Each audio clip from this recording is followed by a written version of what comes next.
પાટણ તાલુકાના રૂની ગામના સેનામાં ગગાભાઈ અમૃતભાઈએ 6 નવેમ્બર 2023ના રોજ વ્યાજખોરોના ત્રાસને લઈ બાલિસણા પોલીસ સ્ટેશનમાં ફરિયાદ આપી હતી, પરંતુ આજ દિન સુધી વ્યાજખોરો વિરુદ્ધ કોઈપણ પ્રકારનો બાલિસણા પોલીસ દ્વારા ગુનો દાખલ કરવામાં ના આવતા અંતે કંટાળીને રૂની ગામના સેનમાં ગગાભાઈએ કલેક્ટરને ઈચ્છા મૃત્યુની મંજૂરી આપવા લેખિતમાં રજૂઆત કરી હતી।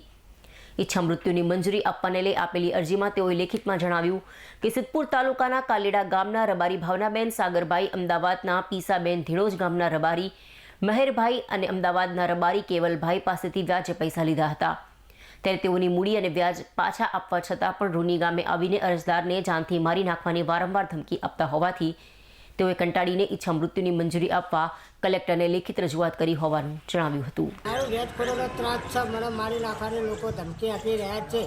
મેં પૈસા ભર્યા, 10% વ્યાજે પૈસા લીધા હતા, 20% ભરપાઈ કરી, તો છતાં મારું લોહી પીવે છે। મને વારંવાર ફોન કરીને લોકો ધમકી આપે છે। આ બાબતે મેં બાલિસણા પોલીસને અરજી આપેલ છે, ત્યાં સુધી કોઈ દિન મારું કોઈ વાત સાંભળતું નથી।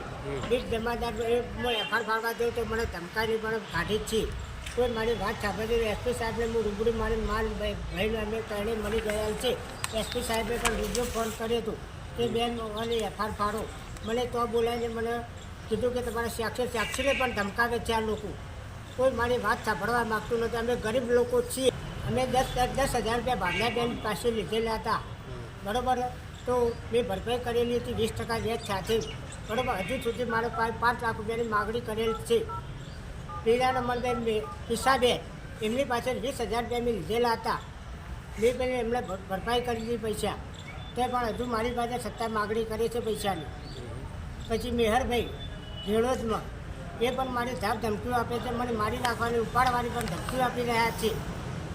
તો હજુ સુધી કે પૈસા આવ્યા તો હું તને મારી નાખીશ। પછી કેવલભાઈ રાજુભાઈ રહે કમલીવાળા, હાલ અમદાવાદ રહે છે, એ પણ મારી બહેન મેં પૈસા લીધા હતા 10,000 મેં ભરપાઈ કરી છે, ત્યાં છતાં મારી ધમકીઓ આપી રહ્યા છે। એ બાબતે મેં કલેક્ટર સાહેબને રજૂઆત કરી છે કે આ બાબતમાં તો મને ન્યાય અપાવો મારી બાબત, બરાબર। ઈચ્છા મૃત્યુની મેં માગણી પણ મેં માગેલી છે।